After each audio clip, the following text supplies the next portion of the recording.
Hello everyone, welcome to this channel. Please like and subscribe. In this video, we are going to talk about the use of present perfect, pengertian present perfect tense. Coba perhatikan percakapan Susi dan Carta. Have you submitted your assignment, Carla? Yes, I have. I have just submitted it. Apakah kamu sudah mengumpulkan tugasnya, Carla? Ya, saya telah mengumpulkannya. Nah, di sini dari dialog tersebut itu menunjukkan sebuah tindakan yang baru saja diselesaikan di saat ini, ya, di saat sekarang, saat ini. Tenses ini menjelaskan sebuah tindakan yang terjadi pada suatu waktu di masa lalu atau dimulai di masa lalu dan berlanjut sampai saat ini, present, saat ini. Kita gunakan present perfect, tenses present perfect itu untuk menunjukkan hubungan antara masa lalu dan saat ini. Jadi ini menghubungkan antara masa lalu dan saat ini, present, untuk menunjukkan bahwa kegiatan masa lalu itu relevan pada waktu kita berbicara saat ini. Nah, di present perfect tense,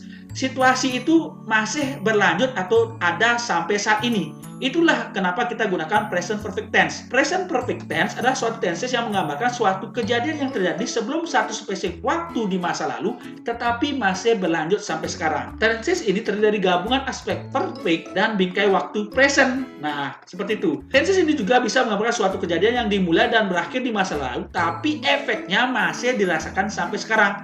Lebih singkatnya, tenses ini digunakan sebagai penghubung antara masa lalu dan masa sekarang. Nah, polanya ada sebagai berikut. Present perfect tense dibentuk dengan auxiliary verb have atau has. Have itu, untuk auxiliary verb have, itu berpasangan dengan subjek I, you, we, and they, atau subjek plural atau subjek jamak. Sedangkan has, auxiliary verb has itu digunakan untuk subjek singular atau subjek ini, he, she, it. Oke, kita lebih rincinya seperti ini.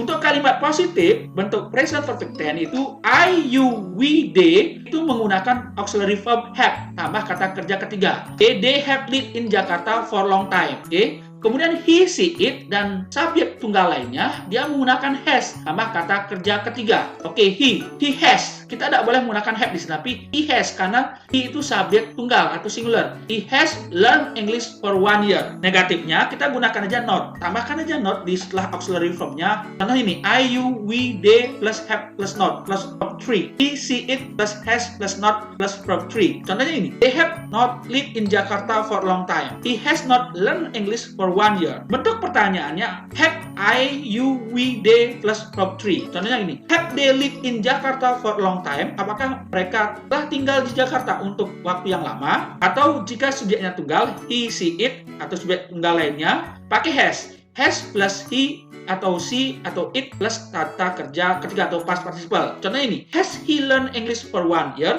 Apakah dia telah belajar bahasa Inggris selama 1 tahun? Sudah paham? Oke, fungsi daripada present perfect tense. Yang pertama, untuk menggambarkan sebuah tindakan atau situasi yang dimulai di masa lalu dan berlanjut sampai saat ini. Kegiatan ini itu terselesaikan, tetapi kita tidak tahu kapan ini selesai, ya. When exactly it finish. Contoh ini, I have worked in Solo for 10 years. Saya telah bekerja di kota Solo selama 10 tahun. Masih bekerja. Kita gunakan adverb time-nya itu since or for. Sheila has known Mira since 2015. Sheila telah mengenal Mira sejak tahun 2015.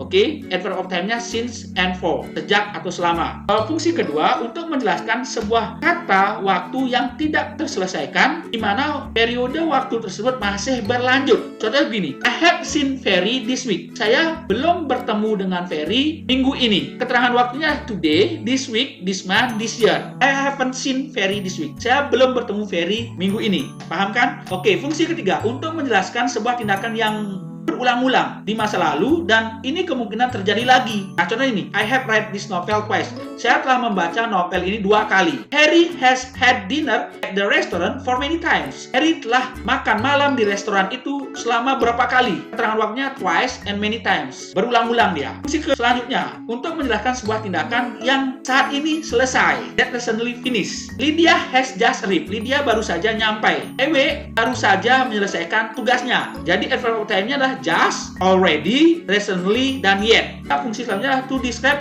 untuk menjelaskan sebuah tindakan yang selesai dengan mengakibatkan sebuah akibat di masa ini, di masa saat ini. Kita harus fokus pada dampaknya atau resultnya. Karena begini, I have lost my key. Saya telah kehilangan kunci saya, so I can't enter my room. Sehingga saya tidak bisa masuk ke kamar. Seperti ini. Jadi dampak dari kehilangan kunci itu sehingga saya tidak bisa masuk ke kamar saya. Adverb of time-nya adalah just, already, recently, and yet. Untuk menjelaskan kehidupan pengalaman seseorang, life experience, ya, pengalaman hidup. Karena begini, I have never been to Korea. Saya belum pernah pergi ke Korea. I have been to Europe. Saya pernah pergi ke Eropa. Dia keterangan waktunya ever and never, ya. Exercises, latihan. Lengkapi kalimat berikut dengan bentuk kata kerja yang tepat. Oke, contoh ini. I be in Papua for a week. I have been in Papua for a week. Bagus. Since last month, Mr. J worked at his friend company. Since last month, Mr. J has worked at his friend company. I not eat Japanese food before. I want to try it. I haven't eaten Japanese food before. I want to try it. Mr. Hanung drive 200 miles in the past 2 days. Mr. Hanung has driven 200 miles in the past 2 days. We stay at the luxurious hotel since yesterday. Ini bentuk